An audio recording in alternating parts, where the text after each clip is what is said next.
Hello and welcome to the big picture.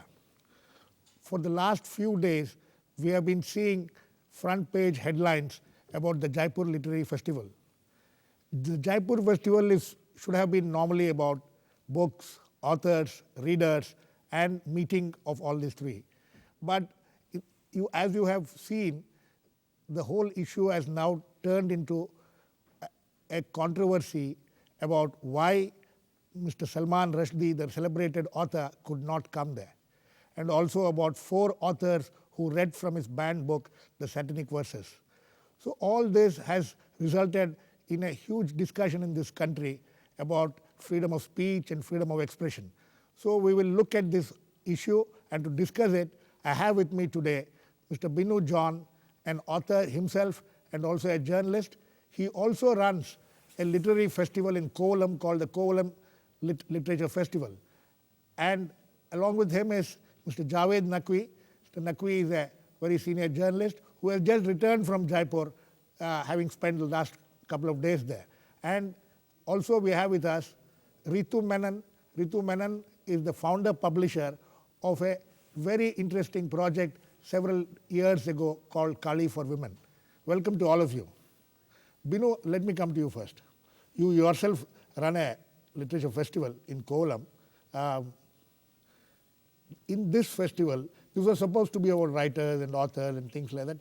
The non-presence of one author, although a very celebrated one, has turned the entire debate and discussion to other things. You think this whole controversy could have been avoided? Well, like everybody else, I also am opposed to the banning of the book or opposed to any methodology that prevents freedom of expression, especially in India. Right. But coming to the particular context of the literary festival, I think it would have been advisable if the festival organizers had sorted out the issue outside the festival best before deciding to call Salman Rushdie, because the larger question of whether the book should be banned or not, or hasn't been resolved yet. It's a very old debate, and 23 years back the book was banned, and it has remained banned in this country since then. Anyway, coming to you, Javed.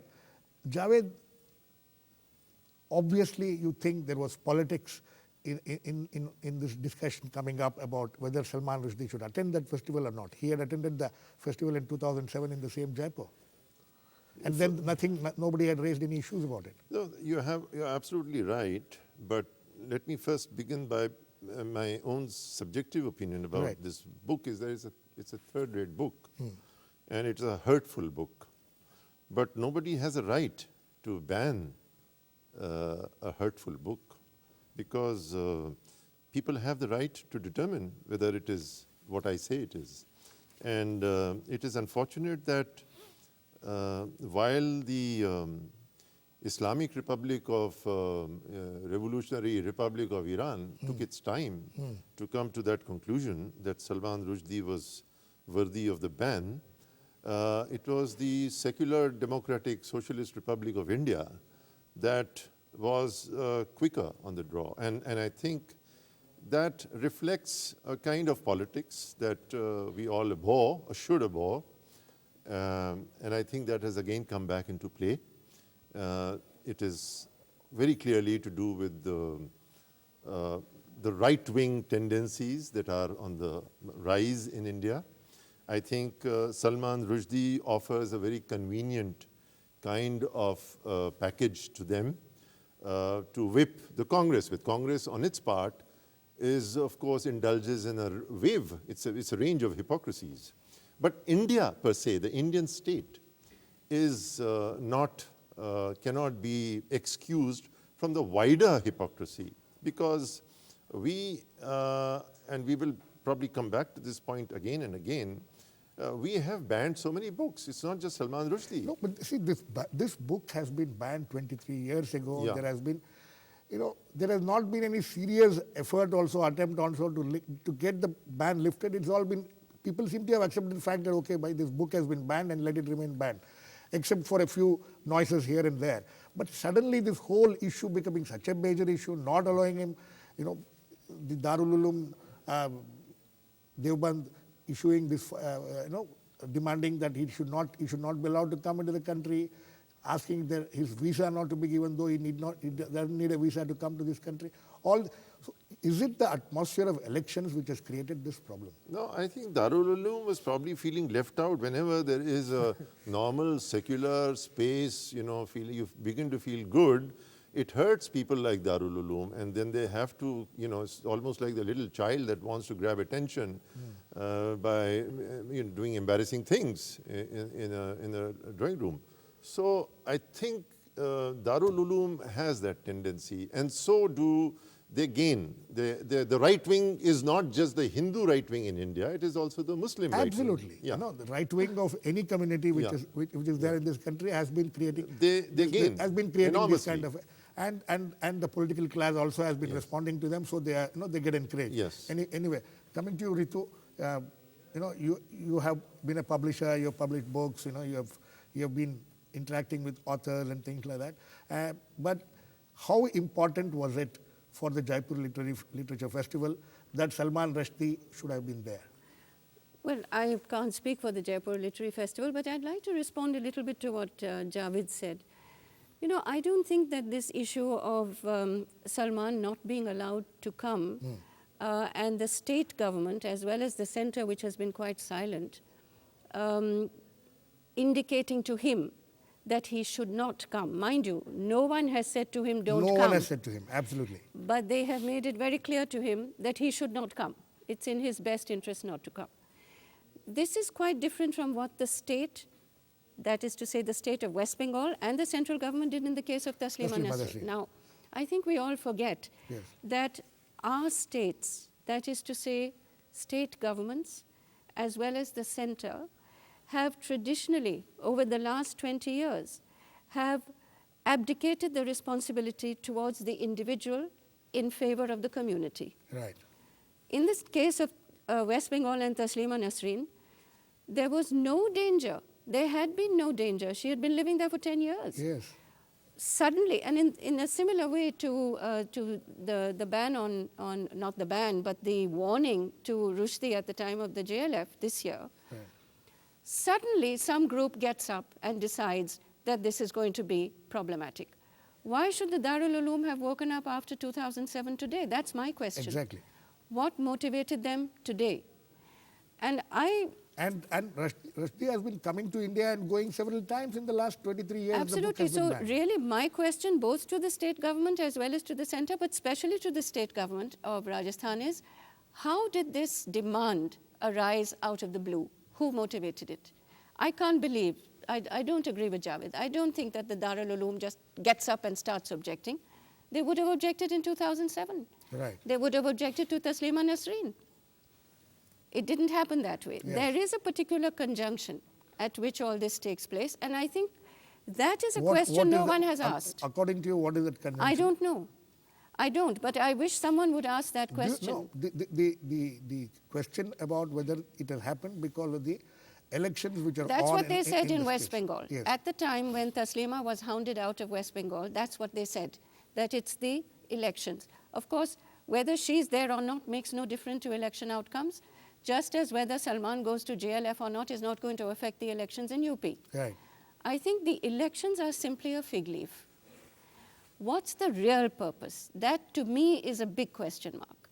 I have not been able to figure out why Bino, at this particular have juncture. you been able to figure out See, the larger question, this question which Ritu, yes, which the larger bothers question, Ritu? as she was pointing out to, and Javed also said, has to be resolved outside the smaller context of festivals and things. I agree with the right of Jaipur or any other festival to invite, but as you said, for 23 years, the issue has been cropping over and over and again. India is a secular democratic republic, and all, and there, as the state has no business banning books. That larger issue has to be sorted out initially, and the state has to be on the side of freedom of expression, But whatever no, way hold we on a look at minute. it. Yeah, yeah. Finally, Yeah, let me put in one more point. A job of a writer, whether it's Salman Rushdie or Taslima Nasreen, is to provoke, is to anger and to question. If a writer is not, the question is not just satanic verses alone.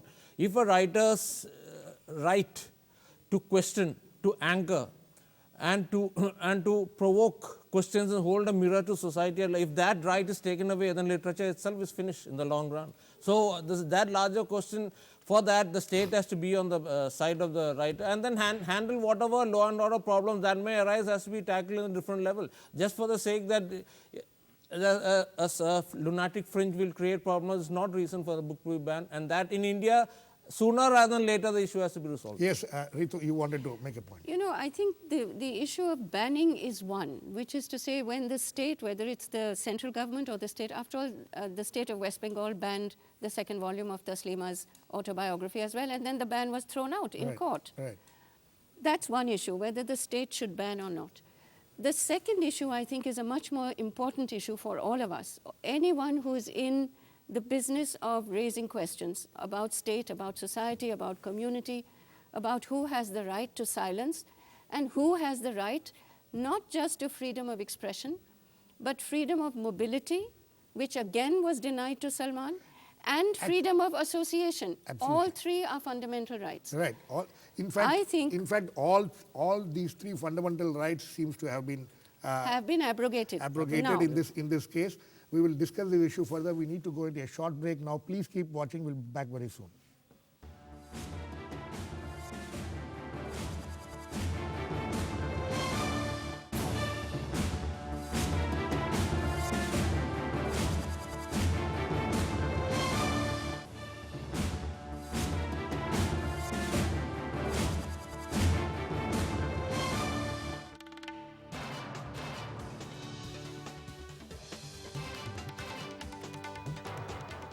Welcome back. We are discussing the Jaipur Literary Festival, the controversies surrounding it, and issues of freedom of speech and freedom of expression. Javed, let me come to you now. You were there at the festival. 4 authors tried to defy this and tried to read out from that banned book, and which itself the organizers were not very happy with it, and they were made to stop and all that.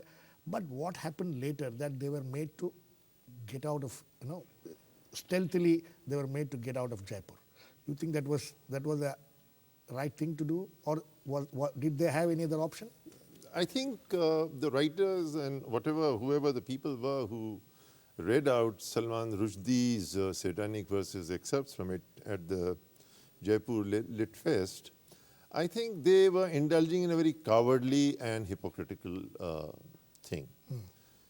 For one, I would want them very much to go to Mumbai and stage a dharna and read out passages from Professor Lane's book on Shivaji. Then I would recognize the merit of what they're saying. You see, it's easy to target Muslim fundamentalism. When you mentioned Professor Lane, you're talking about the book on Shivaji, which the Shiv Sena... Which the Shiv Sena has condemned. They burned. They burned the book. They burned the book. And the museum was burnt in Pune and all that. How can you accept that in a democratic... If we are living in a democracy, should we not be equal? Or are the Hindu right wing going to be accepted and the Muslim right wing, because they are already the flavor of the season, open season on them, therefore we tend to exploit, and you get a little more mileage from it. I think in India, there was a ban on Jaswant Singh, and Jaswant Singh by no means is a centrist or left-wing author, but even his book on Jinnah was banned in Gujarat by another right-wing government. Right. So it's not a very healthy tradition. India banning. We had banned Neville Maxwell on India's China war. What you're saying is that these 4 authors had no other option but to leave Jaipur after they they should did not what they have. did. What was the point they were making by reading excerpts from a banned book? If they were true liberals and standing for the freedom of speech, where were they with Professor Lane? Where were they when Taslima Nasreen was being banned? Okay. I want them to come out and do it in Mumbai and not... Bino, there's also another issue. There's another author, pretty well known in this country, Chetan Bhagat, who took a different stand in Jaipur, saying that, you don't have any... It was what he wrote was blasphemous, so, you cannot... He didn't support Salman Rushdie.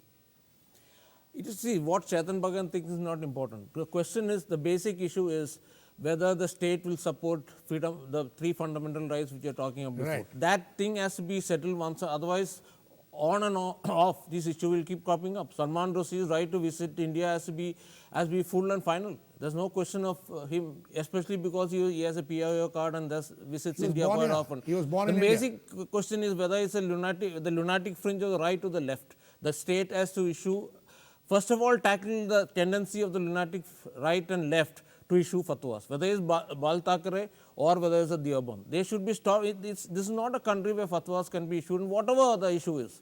Once that is tackled and issuance of fatwa has to be tackled there and then, as a law and order situation, then the otherwise will get totally out of hand. Okay, Ritu, it is easier said than done. In this country, we have seen that ultimately the political class succumbs to what it thinks is in its own interest. And in this case also it seems to have happened that, though as you mentioned earlier, there has been no intimation to Salman Rushdie that, he should not come here, but all, the message was pretty clear. But, there is one silver lining in the cloud where one of the Congress spokespersons had said that, there should be liberalism in this country and things like that. And, at least he should be allowed to appear on television. Video. On through video conferencing. So you see some silver lining at all in this? Not really. I think that business of, let there be a video link and let there be an online, that's just a kind of cop-out, really.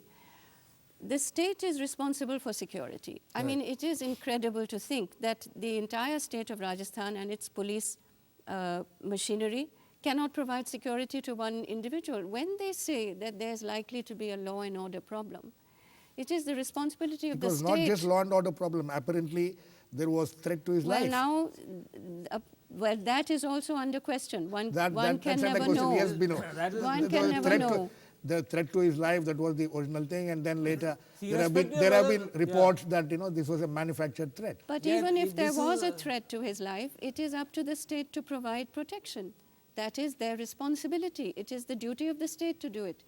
I think what we are seeing now really is that the state is present when it comes to exercising its right to dissuade and to withhold security, and it is absent when it comes to the right to uphold a fundamental right. Right. This simultaneous absence and presence is what has created this situation. Javed? Well, as a journalist, I have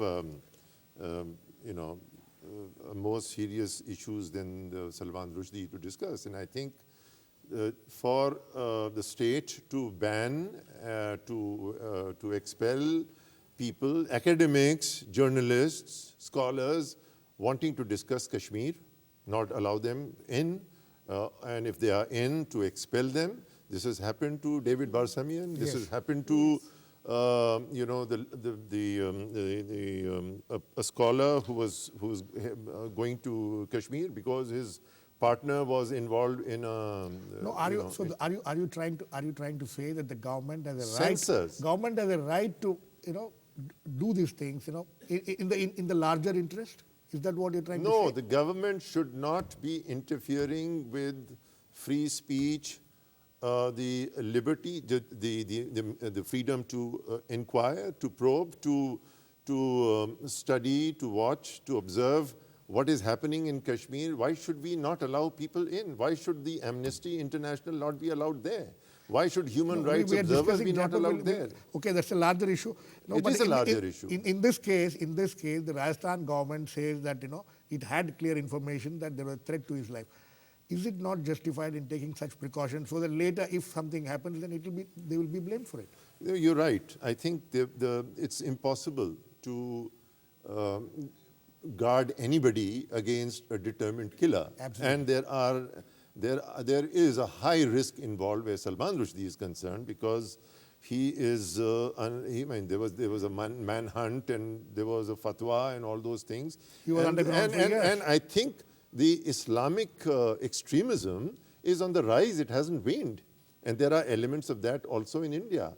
And for you to, it would be presumptuous for me to say, no, the Indian state is, for God's sake, they have to give people security with SPG, with parliamentary mandate, to be able to ensure that they are safe, the Prime Minister is safe from exactly the kind of threat that would have got. So are you saying that Rajasthan is going to manage an SPG kind of a security for somebody to come? And then also, what is the issue at stake? Okay. Are you talking about a completely Right. third-rate No, no, book and a hurtful No. book? I don't Anyway, think that that's is the issue. Yeah. What is the issue? I according? don't think the issue is whether it's a first-rate book or a third-rate book, because the as issue- a publisher, absolutely. I know The there issue- are hundreds of third-rate No, books issue which is are not. published. No, we are not discussing So the. that's not we're the not issue. discussing the Quality merits. of the book We're not is not- discussing is the not an merits of the issue. merits of the book. Exactly. Here, the question, as Ritu rightly pointed out, was freedom of mobility, freedom of speech, and freedom of expression. Anyway, we'll leave that aside now and come to another issue about these literary festivals itself. What purpose do they serve? Does these kind of controversies actually benefit them? See, literary festivals have become big in India, especially because of Jaipur. A lot of money coming into literary festivals. Though not other festivals, there are about 5 or 6 festivals, my Kovalam Literary Festival being one of those. But in Jaipur, there are big corporates backing a literary festival. Right. So it is it is not small corporates like other festivals, mostly government back, ICCR, government of Kerala, etc., etc. When big corporates come into the picture, the scene slightly shifts a little bit. Absolutely. There are corporates. There are writers who come to Jaipur who have objected to the logos of certain companies who are not exact, We whose will discuss- whose track Binu record will- in various matters not No, exact. Binu will- Last year as well as this year. Binu will discuss that we becomes a will discuss this issue about corporatization of literary festivals. We'll go into a short break now. Please keep watching. We'll be back soon.